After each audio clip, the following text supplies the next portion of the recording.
এক উন্মুক্ত আলোচনা সভায় মুনিরা নামের এক তরুণী ডাক্তার জাকির নায়েককে একটি কৌতূহলোদ্দীপ প্রশ্ন করেন। তিনি জানান তার বাবা মুসলিম হলেও মা খ্রিস্টান হওয়ায় তিনি খ্রিস্টধর্মের পরিবেশে বড় হয়েছেন। তার মা তাকে বলেছিলেন ইসলামে পুরুষরা নাকি জান্নাতে ৭২ জন হুর পায়। তাই তরুণী জানতে চান জান্নাতে নারীদের জন্য কী পুরস্কার রাখা হয়েছে। ডাক্তার জাকির নায়েক অত্যন্ত সুন্দরভাবে উম্মুল মুমিনিন আয়েশা রাদিয়াল্লাহু আনহা এর হাদিস উল্লেখ করে জবাব দেন।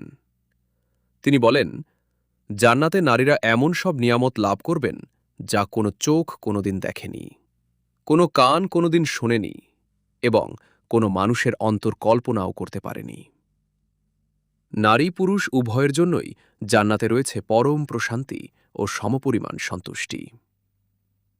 তরুণীর ধর্মীয় দ্বিধা দূর করতে ডাক্তার নায়েক বাইবেল ও কুরআনের মৌলিক মিলগুলো তুলে ধরেন।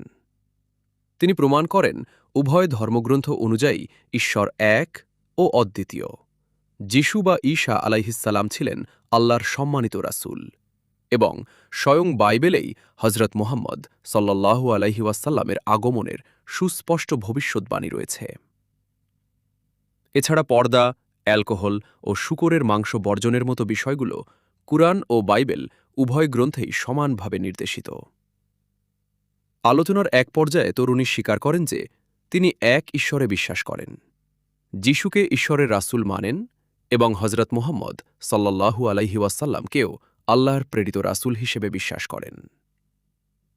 ডাক্তার নায়েক তাকে ইসলামের মৌলিক বিশ্বাসে প্রবেশের আহ্বান জানান। তবে তরুণী জানান তিনি আরও গভীরভাবে চিন্তাভাবনা ও পড়াশোনা করে সিদ্ধান্ত নিতে চান।